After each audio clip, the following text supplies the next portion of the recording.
Hola a todos, mucho gusto. Mi nombre es Felipe Andrés Quijano y junto con mi esposa estamos en la asistencia nacional del Alfa y Omega y en esta ocasión tengo la oportunidad de compartir con ustedes en esta clase de Escuela de Liderazgo un tema muy importante para todos nosotros dentro de la familia. Un tema que pues tengo la responsabilidad de transmitir, le pido a Dios que lo pueda hacer de la mejor manera con el propósito de que todo lo que vamos a hablar pues quede muy claro y que allí con nuestros líderes que nos están acompañando en cada uno de los lugares donde estamos concentrados y reunidos, pues podamos también aclarar ciertas dudas, ciertas circunstancias que de pronto puedan generarse. Espero que no sean muchas y la verdad, pues le pido a Dios que lo que vamos a hablar acá sea de respuesta para cada uno de nosotros. Vamos a hablar el día de hoy acerca de la teoterapia. Entonces,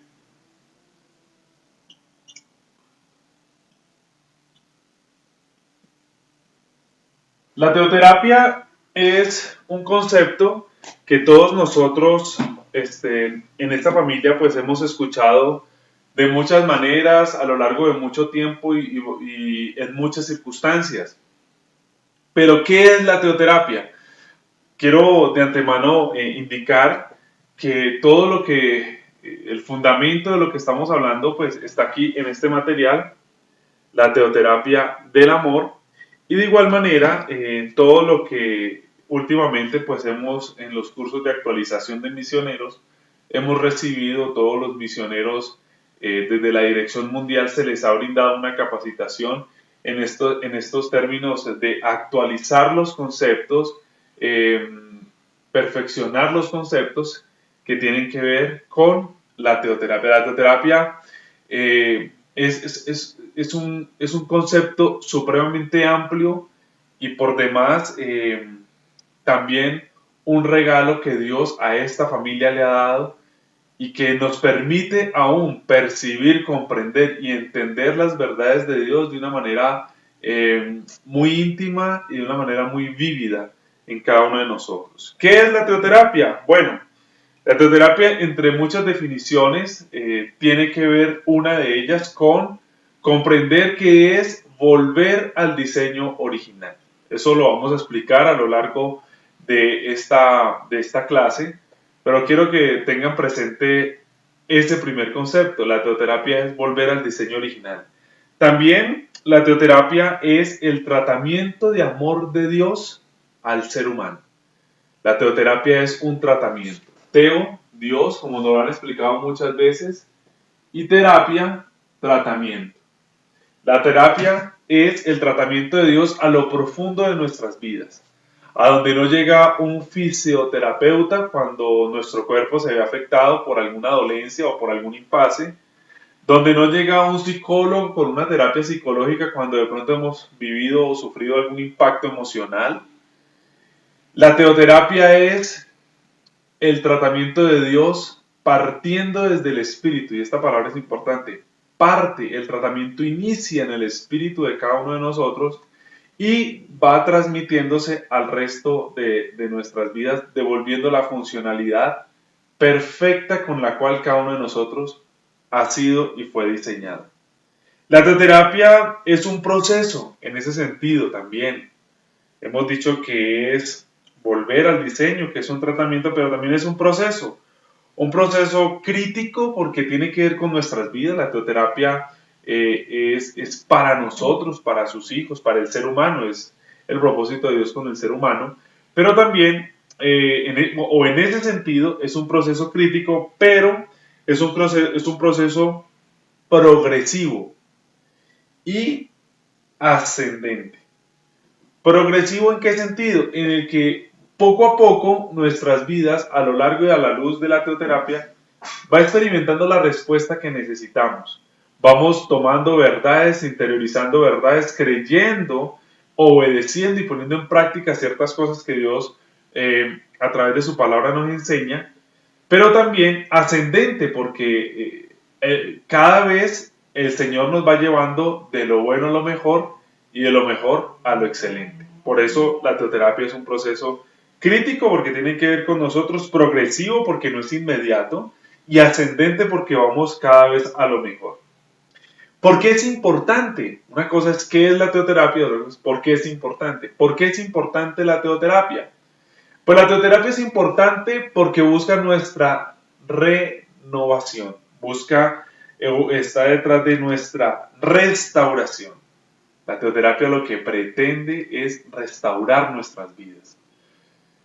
De igual manera, la teoterapia es importante porque nos permite detectar en dónde están las dificultades que experimentamos. La teoterapia es la que nos permite hallar el origen de aquellas cosas que nos impiden o nos han impedido vivir una vida con propósito y con felicidad, vivir la vida abundante que Dios y que Jesucristo nos vino a dar. La teoterapia nos permite identificar y no solamente quedarnos con la identificación o con el diagnóstico, sino también que nos muestre la ruta para poder salir.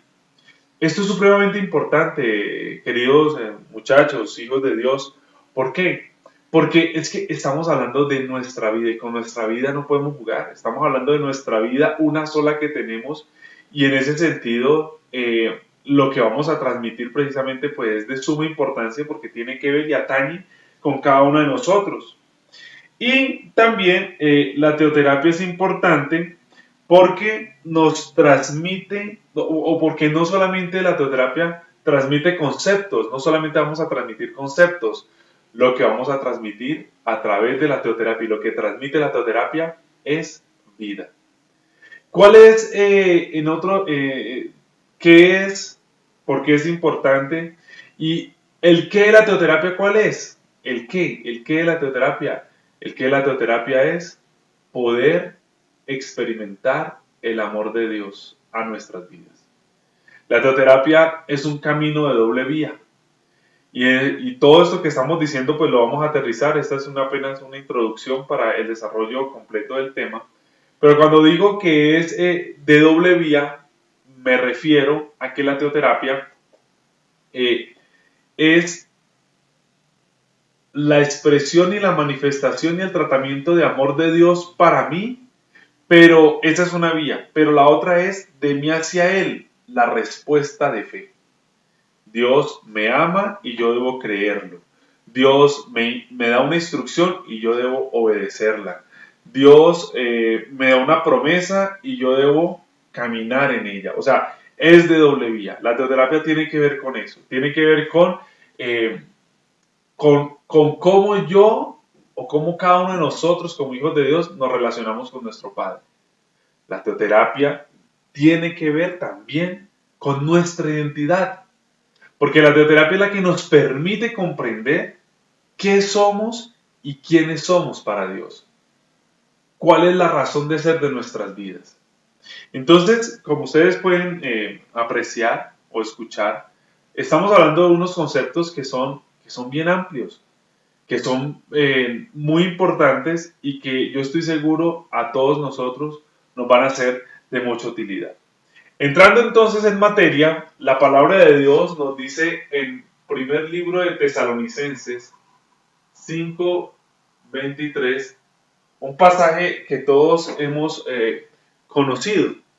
Y dice la Biblia de la siguiente manera, dice, y todo vuestro ser, espíritu, alma y cuerpo, sea guardado irreprensible hasta la venida de nuestro Señor Jesucristo. Entonces, dice la Biblia, y todo vuestro ser. Dice todo el ser todo lo que somos, todo el ser es espíritu, alma y cuerpo. Y de una manera que lo hemos dibujado, no sé si, creo que no se aprecia muy bien, pero si me acerco más, resulta que, bueno, hagamos un intento aquí para de pronto poder apreciar un poco mejor las cosas que vamos a dibujar. Aquí cuando hablamos de espíritu, alma y cuerpo, pues hemos conocido en nuestros materiales que el espíritu es aquella dimensión que nos permite y nos habilita la relación con Dios. Voy a dibujarlo aquí con negro. El espíritu es el que nos habilita la relación con Dios. Está nuestra alma. Y el alma es la que nos habilita y permite la relación, primero, del yo, en entenderme, dimensionarme como persona, y el otro. Y también aparece el cuerpo, que es la parte física de nuestras vidas, la parte material de nuestras vidas que nos permite comprender, entender y asimilar el medio en el que nos desenvolvemos. Estas tres partes son supremamente importantes. Estas tres partes, cada una tiene, y como lo hemos aprendido, si Dios nos la dio, no nos la dio porque fuera inútil o porque fuera de balde, o sea, puesta por capricho, sino porque tiene una función, tiene un lugar, tiene un espacio y tiene una razón de ser en nuestras vidas, cada una de estas. Espíritu, alma y cuerpo. Arrancamos entonces entendiendo esto a la luz de lo que ya hemos también nosotros oído en los distintos temas materiales y cursos que hemos hecho. Y aquí vamos a ir pasando o vamos a ir muy despacio a entender esto. En este primer tiempo lo que vamos a procurar es tratar de entender esta área, nuestra área espiritual. La palabra de Dios dice en Juan capítulo 4, verso 24, un pasaje muy importante. Juan 4, 24. Y en Juan 4, 24 la Biblia dice, Dios es espíritu.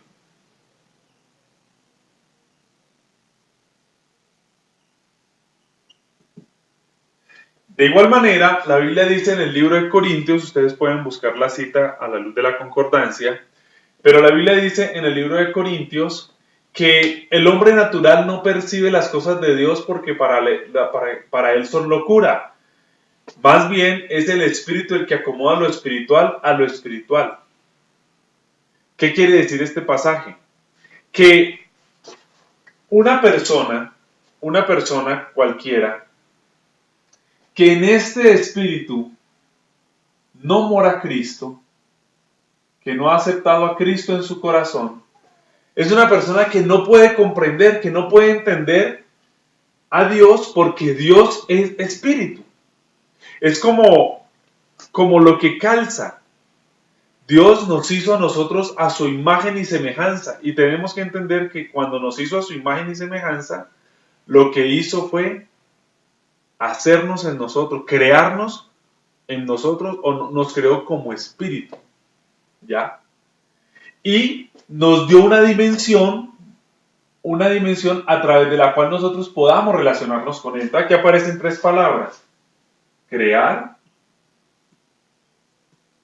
formar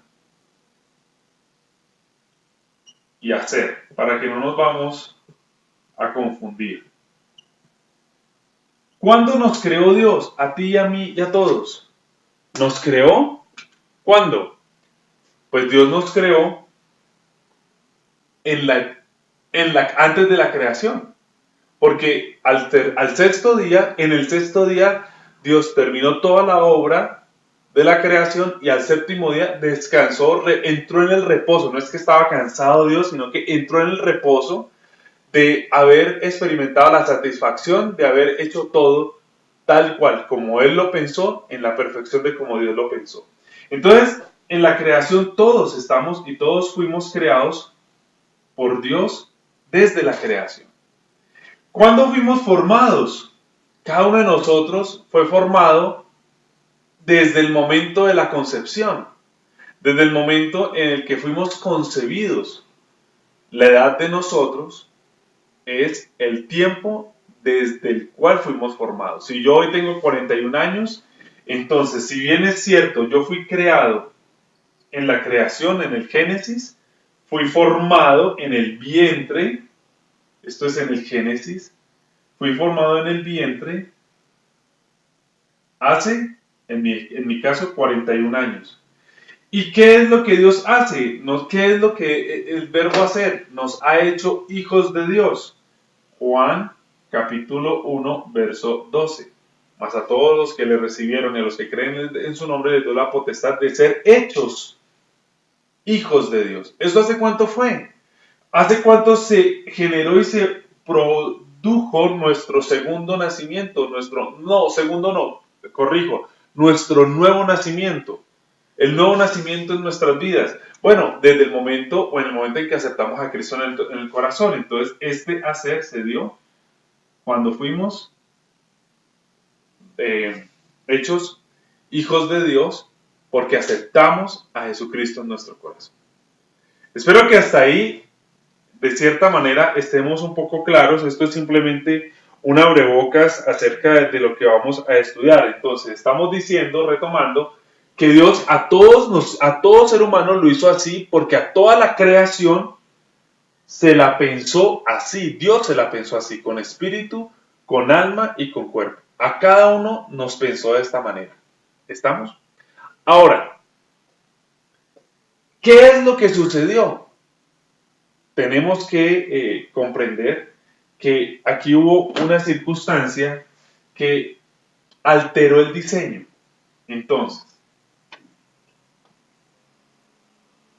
vamos acá de nuevo.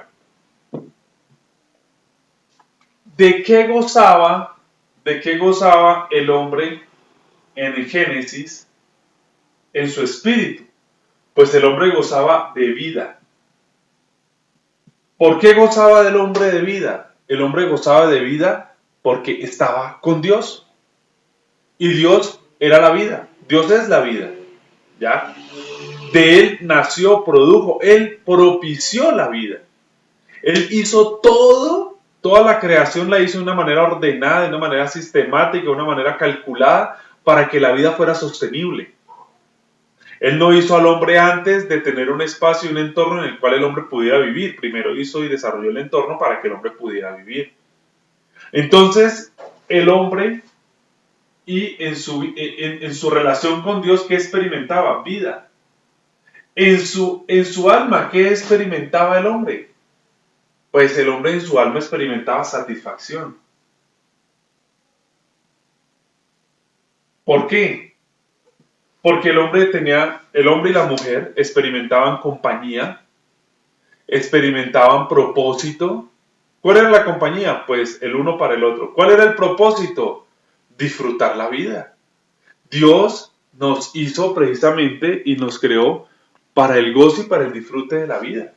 Entonces le dio al hombre trabajo, un trabajo benéfico, le dio al hombre un entorno junto con su mujer para que se pudieran desarrollar, le dio un propósito, le dio un trabajo estable, le dio un trabajo provechoso, le dio una compañía idónea y entre ellos uno solo fueron conformados. Dice la palabra de Dios en el Génesis que el Señor los bendijo y les dijo: fructificad, multiplicados, llenad la tierra y sojuzgadla. O sea, les dio una razón de ser. ¿Para qué ellos estaban allí? Pues para crear, para crecer, para multiplicarse, para reproducirse. Les dio el placer, aún el placer de la intimidad, el placer sexual, para que lo disfrutaran dentro del marco del matrimonio y ellos pudieran expresar todo el amor con el que Dios los había hecho, los había formado, con un propósito, no solamente con la reproducción, sino también con el propósito de la satisfacción de sus propios deseos. El hombre, ¿qué experimentaba? Satisfacción. ¿Y qué experimentaba en su cuerpo? En su cuerpo el hombre experimentaba plenitud. Dice la Biblia, plenitud, sanidad, salud. Salud. Entonces el hombre y la mujer, dice la palabra de Dios, que ellos estaban desnudos y no se avergonzaban. Que ellos gozaban entre ellos de una complementariedad tal que no había vergüenza, que no había temor, que no había miedo de que fuesen descubiertos en algo. ¿Ya? Todo este mundo perfecto y maravilloso, pues se dio, son cosas que hoy el hombre no goza, son cosas de las cuales el hombre hoy no goza, y la teoterapia lo que busca entonces, como lo decíamos ahora, es volver a que cada uno de nosotros vuelva a experimentar esto, o en la medida en que va experimentando cada una de estas, pues de una manera ascendente y progresiva, vaya, digamos, alcanzando esa plenitud. ¿Ya? Dicho esto, vamos a seguir entendiendo ahora algo acerca del espíritu. Y hablando del espíritu, tenemos que comprender o seguir descubriendo o entendiendo que en el espíritu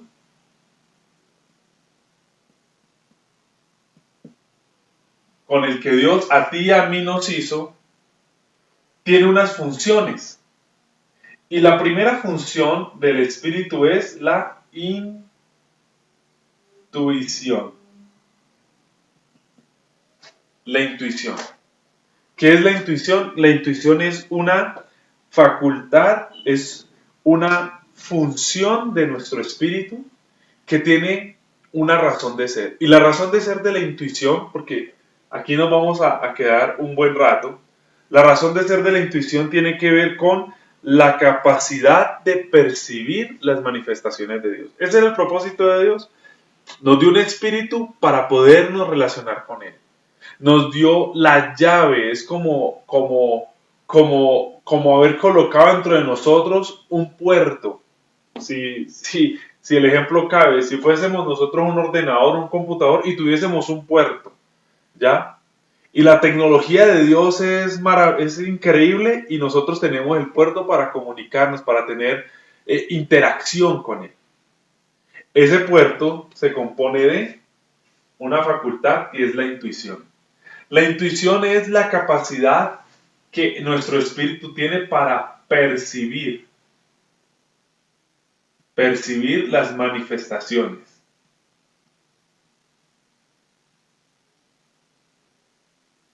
Percibir las manifestaciones de Dios. Esa es la intuición. ¿Ya? La intuición tiene como propósito ¿qué? Pues la intuición tiene como propósito el que nosotros podamos entender a Dios. Más que entender a Dios, perdón esta expresión, la intuición tiene como propósito el poder percibir el propósito de Dios. Más que entenderlo, discúlpenme, no es entender, es poder saber qué es lo que Dios desea y tiene para nuestras vidas. ¿Ya? Va de la mano, la intuición va de la mano con la conciencia.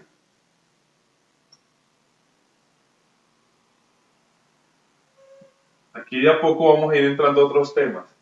Y tiene como también un ingrediente más, si lo pudiéramos decir así, la comunión.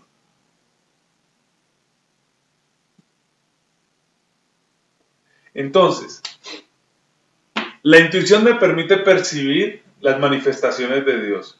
Es la que me permite, digamos, la intuición es la que funcionó en David cuando él en el Salmo 8 dice, cuando veo los cielos, obra de tus dedos, las estrellas, la luna y las estrellas que tú formaste, pienso, ¿qué es el hombre para que de él tengas memoria? O sea, ¿cómo David pudo percibir, pudo entender que la creación es una manifestación de Dios? ¿Qué operó en David? Para poner el ejemplo.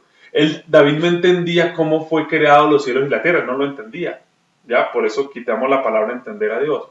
Y más bien asumimos la expresión percibir que eso que en este caso David está viendo, está contemplando, está presenciando, es una obra maravillosa, majestuosa y perfecta de Dios. Entonces esa es la intuición, la que me permite percibir sus manifestaciones. Aparece la conciencia y la conciencia es en nuestras vidas y mentes como si fuese un semáforo que nos permite entender qué es lo bueno o qué es lo malo según Dios, no yo, porque estamos hablando del espíritu que es para relacionarnos con Dios. ¿Listo? Entonces, la conciencia es aquella área dispuesta en nuestro espíritu que nos alerta si lo que estamos haciendo o no está de acuerdo a lo que Dios ha determinado que es bueno y malo, bueno o malo. Y luego viene la comunión, que la comunión se compone de dos palabras, común, unión. Y para entender esto, pues lo podemos comprender en la Biblia a través de Amós 3:3. Cuando dice la palabra de Dios allí, en el libro Amós, ¿andarán dos juntos si no estuvieren de acuerdo?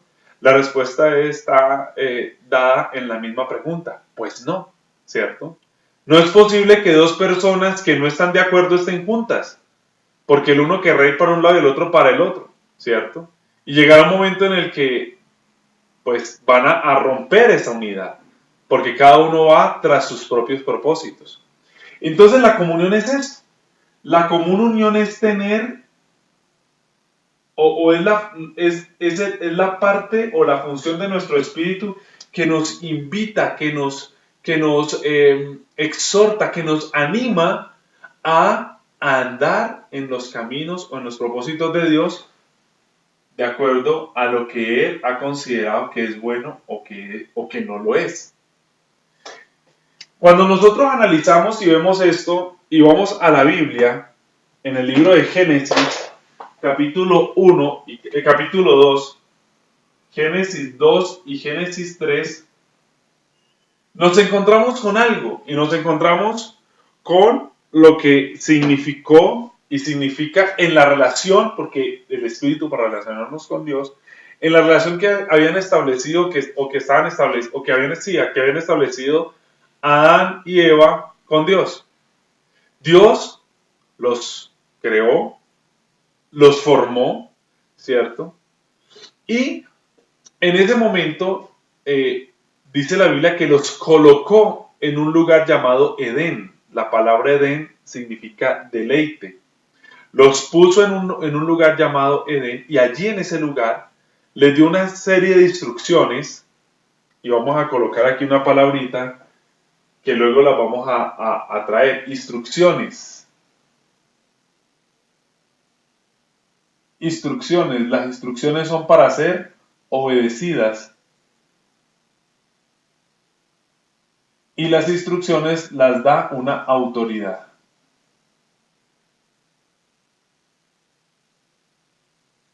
¿Listo? Vamos a tener este esquemita por ahí. La autoridad da unas instrucciones que requieren obediencia. Entonces, Dios les dio unas instrucciones y en esas instrucciones estaba plasmado el propósito de Dios. Y les dijo, de todo árbol que ustedes ven que yo he plantado para ustedes, podrán comer.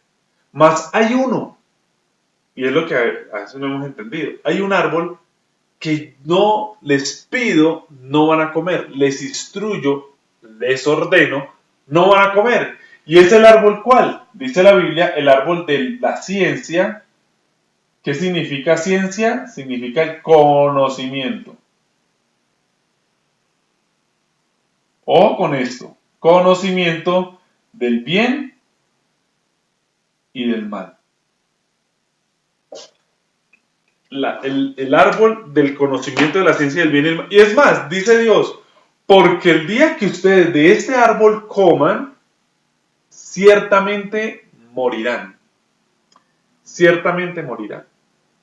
Como conocemos el relato bíblico, la serpiente era astuta, más astuta que todos los animales, se acerca a la mujer, empieza a conversar con ella, la empieza a persuadir, la mujer también empieza a expresar los sentires que había en su corazón y entonces la serpiente le dice, con que Dios os ha dicho que no comieran de ese árbol.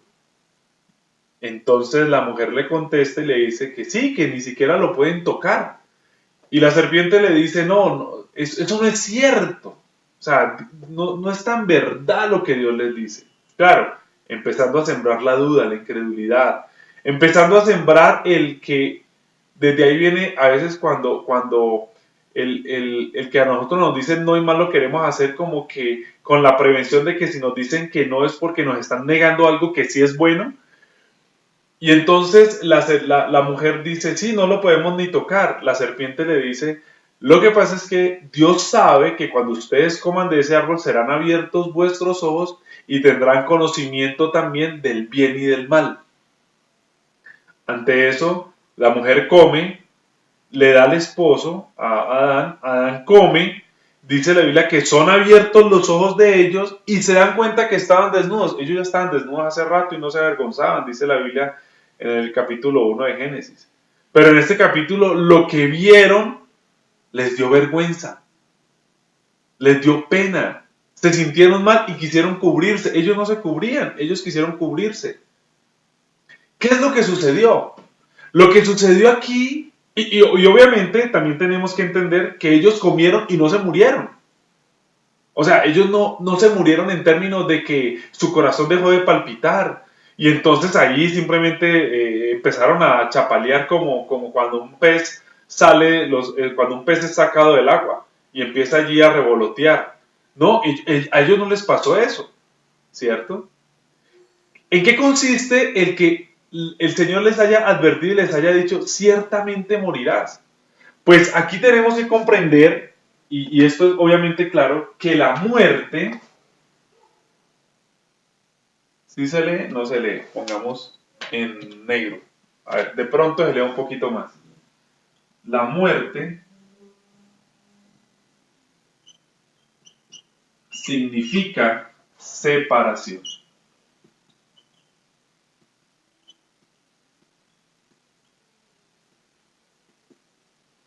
¿Ya? Entendamos algo. El bien y el mal, lo bueno y lo malo, lo que le convenía al hombre y lo que no le convenía al hombre, Dios le había dicho al hombre, lo que te conviene y lo que no te conviene, yo lo decido para ti porque yo sé qué es lo que te conviene y no te conviene. Deja que yo sea el que te diga qué es lo bueno y qué es lo malo. Porque cuando yo te digo qué es lo bueno y qué es lo malo, pues Dios es todo, Dios es absoluto, Dios es completo. ¿Qué es lo que terminó sucediendo? Que cuando la mujer comió y descubrió lo bueno y lo malo, y el hombre comió y descubrió lo bueno y lo malo, descubrieron lo relativo, lo bueno y lo malo para él, lo bueno y lo malo para ella. De ahí es donde aparece a veces esa común expresión de, eso no es malo para mí, o a mí no me parece que eso sea malo. Y otro dice, pues a mí sí me parece muy malo. Ah, pues entonces tenemos un problema, porque a mí no me parece malo y a usted sí le parece malo. Entonces, ¿qué pasa cuando la conciencia está alterada y cuando no hay claridad entre qué es lo bueno y qué es lo malo? ¿Qué pasa con la comunión? Pues la comunión se rompe, porque lo que para usted es bueno, para mí no lo es. Y entonces si vamos, pues no vamos porque yo no quiero porque es malo. Y dice, no, pues a mí, yo sí voy porque para mí sí es bueno. O sea, lo que quiero decir es que en este ejemplo de pronto un poco absurdo que pongo, pero que se puede manifestar en muchas dinámicas de nuestras vidas, desde que el hombre tomó la decisión de comer, de tomar para sí lo bueno y el árbol de la ciencia y del conocimiento, del saber, de creer el hombre saber lo bueno y lo malo, ¿qué pasó? Que dijo, lo bueno y lo malo no lo va a decidir más Dios para mí, lo voy a decidir yo para mí. Y entonces Dios les dijo, cuando usted tome la decisión de qué es lo bueno y lo malo para usted, usted va a morir, porque es que es una muerte lenta, es como cuando el computador se desconecta del cargador y el computador tiene batería. No se apaga inmediatamente, pero tarde que temprano se va a apagar, porque se desconectó de la fuente, se desconectó de la vida, se desconectó de la vida. Eso es lo que le pasa al hombre. Entonces, ¿el hombre qué pasa? Se separa, toma la decisión de separarse de Dios. ¿Y eso en qué se tradujo con el tiempo? Se tradujo en muerte. ¿Eso qué es? Pecado. ¿Por qué? En este material encontramos una definición muy especial acerca de lo que es pecado. Me voy a permitir leerla de una manera literal. Dice, el pecado es toda actitud de indiferencia y rebeldía activa o pasiva del hombre contra Dios, la cual se manifiesta en desobediencia continua a los mandatos divinos. El hombre pecó, pero ¿en qué consistió pecar? En decirle a Dios suerte. Lo bueno y lo malo lo decido yo. Y la mujer dijo, suerte, lo bueno y lo malo lo decido yo. ¿Y qué pasó? ¿Qué empezó a aparecer entre ellos? Pues ellos se miraron y se avergonzaron. Ellos luego se escondieron, apareció el miedo, apareció el temor. Ellos luego empezaron a culparse. Entonces Dios llamó a Adán y le dijo, Adán, ¿qué pasó? ¿Por qué estás escondido? ¿Comiste acaso del árbol? Y Adán empezó a excusarse. Y como hombre no afrontó, no pidió perdón, sino que como hombre lo que hizo fue decir, la mujer que tú me diste me dio de comer y yo comí. O sea, la culpa es tuya, Dios, por darme esa mujer. Y cuando Dios le pregunta a la mujer dice, la culpa no la tuve yo, la tuvo la serpiente. O sea, empezamos a soltar nuestras responsabilidades de nuestros actos. Ahí entendemos muchas cosas de las dinámicas actuales, ¿ya? Por ejemplo, en un matrimonio o en una relación de pareja, cuando no está Cristo, cuando no hay una unidad espiritual en la vida, en una pareja, y cuando cada uno de ellos piensa lo que le parece, tiene su propio criterio de lo bueno y de lo malo, pues fácilmente se llega a la ruptura, a perderse o a romperse la comunión. Es cuestión de tiempo, es cuestión de momentos. ¿Por qué? Porque él piensa una cosa, ella piensa otra, lo que es bueno para él no lo es para ella, pero cuando está Dios, cuando Dios reina en cada corazón, cuando son hijos de Dios y permiten que Dios reine en sus corazones, entonces ¿qué sucede? Que no se hace lo que yo diga, no se hace lo que ella dice, sino que ambos hacemos lo que Él nos dice que es bueno para nosotros. En eso consistió la muerte. La muerte consistió en separación. ¿Qué es la teoterapia? La teoterapia es volver al diseño de unidad, de intuición, de conciencia, de comunión del hombre con Dios. La teoterapia lo que busca es eso. La teoterapia detrás de lo que está es de que nosotros podamos comprender que Dios tiene un plan maravilloso y hermoso para cada uno de nosotros. De que la teoterapia entonces lo que busca es que nosotros comprendamos que hay una manera de conocer, como en su momento conocieron a Adán y Eva, la voluntad de Dios. Vamos a un momentito a Juan capítulo 7, verso 17. Voy a escribir aquí abajo. Juan 7, verso 17. En ese pasaje dice algo muy interesante. Voy a permitirme leerlo aquí. Juan 7, 17. Esto es, digamos, esta primera hora es como una introducción para luego ir a algo un poco más denso, un poco de mirarlo con más pinzas. Dice de la siguiente manera: el que quiera hacer la voluntad de Dios, ¿quién no quiere? Si sabemos y hemos leído que la voluntad de Dios es buena, agradable y perfecta. Dice, el que quiera hacer la voluntad de Dios, conocerá, hasta ahí. El que quiera hacer la voluntad de Dios, tendrá conocimiento de la voluntad de Dios. La voluntad de Dios que nos determina qué es lo bueno, qué es lo malo. La voluntad de Dios que es buena, agradable y perfecta. Pero ¿a quién se la va a dar Dios a conocer?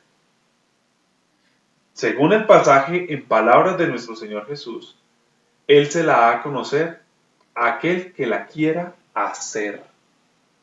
Aquel que quiera hacer la voluntad de Dios. Dios no va a permitirse que nosotros, que tú y yo juguemos con Él al tanteo, que lo tengamos a Él como una alternativa, que lo tengamos a Él como tú qué piensas, tú qué piensas, tú qué piensas, y tú Dios qué piensas, y luego yo como un abanico abierto tomo la decisión que más me agrade, que más me guste, que más me simpatice. que aparentemente más me convenga. No, Dios no se va a prestar para ese juego.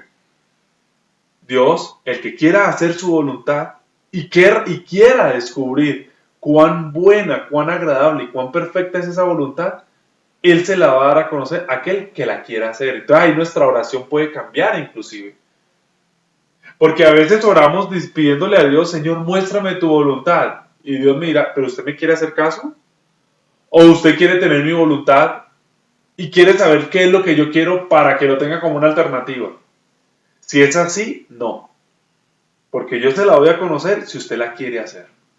Y obviamente esto requiere de algo maravilloso, que es la fe, que es creer. Por eso volvemos a algo muy interesante que se nos ha sido enseñado. Y me voy a permitir aquí, no sé, borrar aquí un momento. A este dibujo vamos a volver. Y es nuestro famoso tren. Donde aquí tenemos la locomotora, un vagón y otro vagón. Y se nos ha enseñado que esta locomotora, que es la que hace mover el tren, que es la que hace mover todo el tren, se llama Dios y su palabra. Que esta que es la que contiene el carbón, el combustible, en el ejemplo de una locomotora de vapor, esta es la fe. Y que acá la locomotora también tiene unos pasajeros que se llaman sentimientos. El tren. Entonces miren qué increíble, qué es lo que hace que nuestra vida y cómo es que nosotros podemos entender que nuestra vida se mueve. Cuando la fe, que es la confianza en Dios,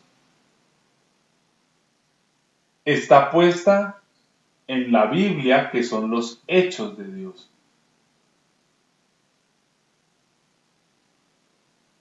Los hechos de Dios.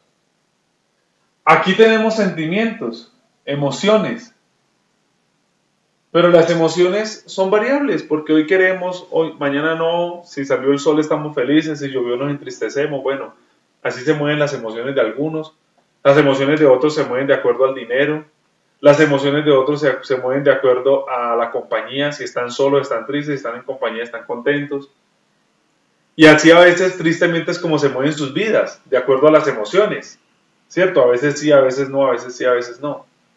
Pero lo que nosotros vemos acá es que una vida que pone su confianza en Dios, que entiende que la voluntad de Dios es buena, agradable y perfecta, que está expresada en su palabra. Hablamos aquí de la intuición, percibir las manifestaciones de Dios. Dios se manifiesta a través de la palabra. Y a la palabra de Dios yo tomo la decisión de en ella creer, entonces mi vida, independientemente de cómo sienta, nunca se va a detener. Porque no depende de mí, depende de Dios y Dios no me quiere quieto. Dios no me quiere estancado. Dios no me quiere paralizado. Dios no me quiere limitado. Dios no me quiere arruinado ni patinando en las mismas cosas. Dios me quiere avanzando. La teoterapia entonces, progresiva y ascendente. ¿Ves? Aquí está. Entonces, ¿qué más nosotros en este punto podemos decir? Pues hemos entendido, con base en lo que acabamos de hablar, que aquí, dando como la introducción a esta primera instancia, a este primer tiempo, a esta primera hora, pues estamos en el espíritu y hemos tocado un poco la intuición, hemos hablado de la conciencia, hemos hablado de la comunión, hemos hablado lo que es la muerte, lo que es la separación, de dónde vino, en dónde se generó y cómo es que entonces aparece Dios, ese Dios de amor, ese Dios tierno, ese Dios fiel, ese Dios que vio cómo su creación se estaba perdiendo y cómo aún desde el mismo Génesis, ni bien estaban ellos cayendo, y Dios estaba provisionando una respuesta. ¿Por qué fueron echados Adán y Eva del Edén? Por una sencilla razón, por amor. ¿Cómo así? Claro, lo que pasa es que Dios los amaba, pero el pecado impedía un proceso de restauración en ellos. Dios, para volverlos a abrazar, para volverse a acercar a ellos, ya ellos en una condición de pecado, ya ellos en una condición de caída, ya a ellos se les corrompió el corazón, pues Dios no tolera el pecado. Ama al pecador, pero no tolera el pecado. Romanos 5:8 dice más, Dios muestra su amor para con nosotros en que siendo pecadores, Cristo murió por nosotros. Y el pasaje nos dice en el libro de Juan que Él, Jesucristo, es el camino, la verdad y la vida y nadie va al Padre sino por Él. Entonces quiero que entendamos algo. Desde el mismo Génesis, capítulo 3, verso 15, lo que se denomina o conoce como el protoevangelio, o sea, el inicio de la buena noticia. La palabra evangelio significa buena noticia, buena nueva. ¿Cuál? De salvación. La buena nueva de salvación. Estábamos perdidos, estábamos muertos, estábamos separados. La paga del pecado era la muerte. Pecado, la actitud pasiva o activa del hombre contra Dios, manifestada en desobediencia a sus mandamientos. Dice la Biblia en Génesis capítulo 6, verso 5, miremoslo brevemente, creo que es capítulo...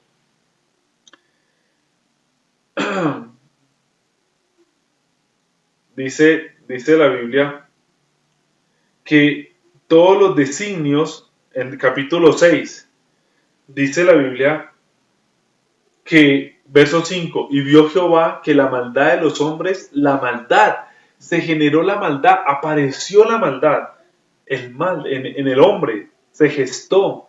Dice, y vio Jehová que la maldad de los hombres era mucha y que todo designio de los pensamientos del corazón, ojo con eso, de ellos era de continuo solamente el mal. Era de continuo, el hombre solo pensaba en mal. Entonces, claro, en la santidad perfecta de Dios, Dios como como un fuego abrasador, para ponerlo en una figura de pronto una metáfora, no sé.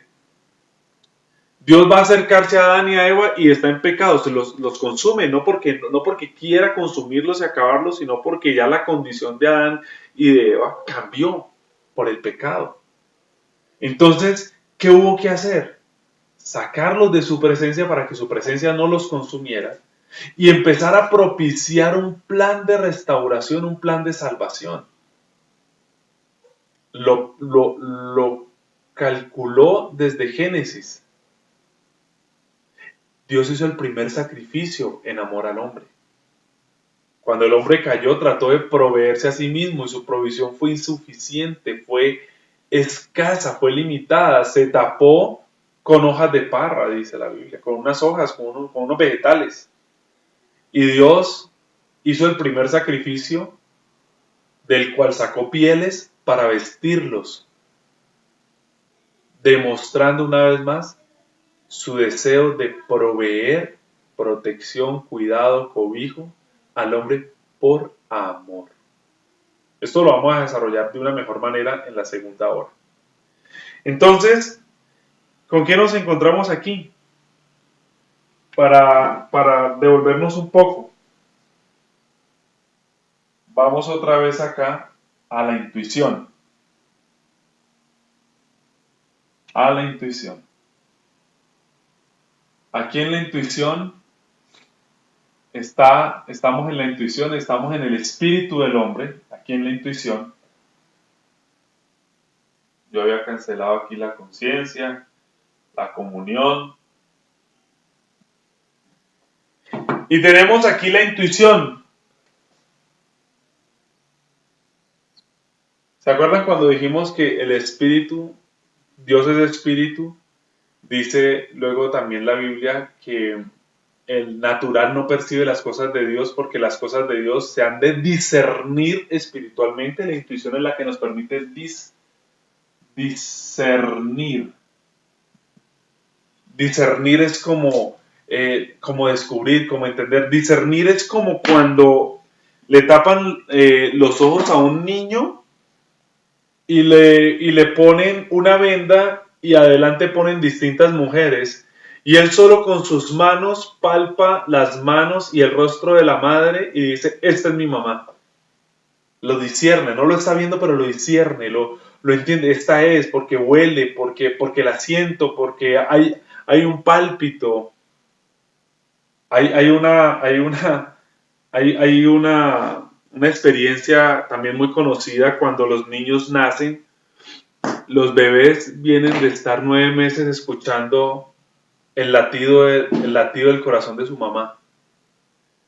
Y cuando ellos salen del vientre, ellos lloran, ellos experimentan pues muchas cosas, pero ellos vuelven a la calma cuando la madre, cuando le llevan a ese recién nacido al pecho de la madre, a lo más cerquita posible de nuevo del corazón. No le ponen al bebé en la oreja, no le ponen al bebé en las piernas, no le ponen al bebé bajo el brazo, se lo ponen en su pecho, donde el bebé vuelve a percibir y discierne que ese corazón es el de su mamá. Entonces él vuelve y se siente seguro, vuelve y se siente en paz, vuelve y se siente tranquilo, volví a estar ahí.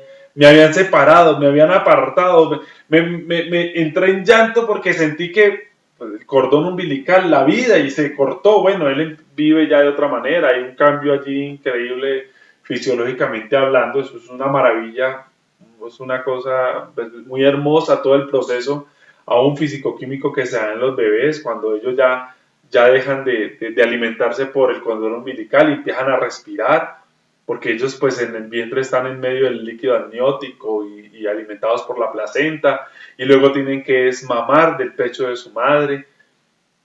Ahí pasan una serie de cosas impresionantes, hermosísimas, pero ese bebé vuelve a tener paz, alivio, descanso, sosiego en brazos y en el pecho de su madre, a volver a sentir y a escuchar, a percibir el latido del corazón de su madre. Vamos a la Biblia, a Romanos 8:16.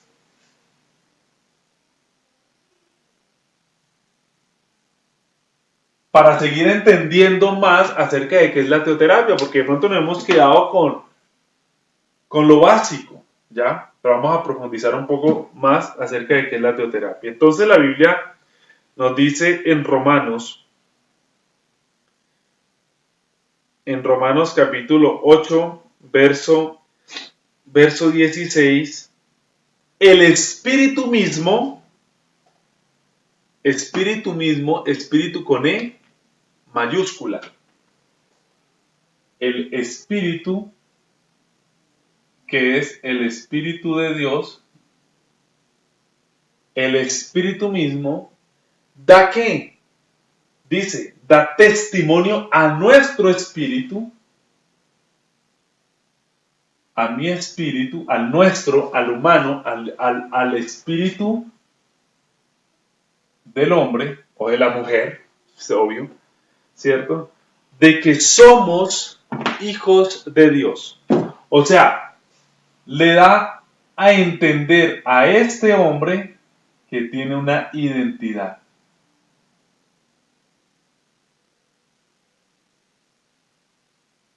El Espíritu de Dios le da testimonio a nuestro espíritu de que somos ¿qué? Hijos. ¿Ya? Y ahí nos vamos a quedar porque lo que viene a partir de aquí, desde este punto, es bastante especial respecto de lo que vamos a seguir estudiando en la siguiente hora. Espero que sigamos profundizando y a continuación seguimos.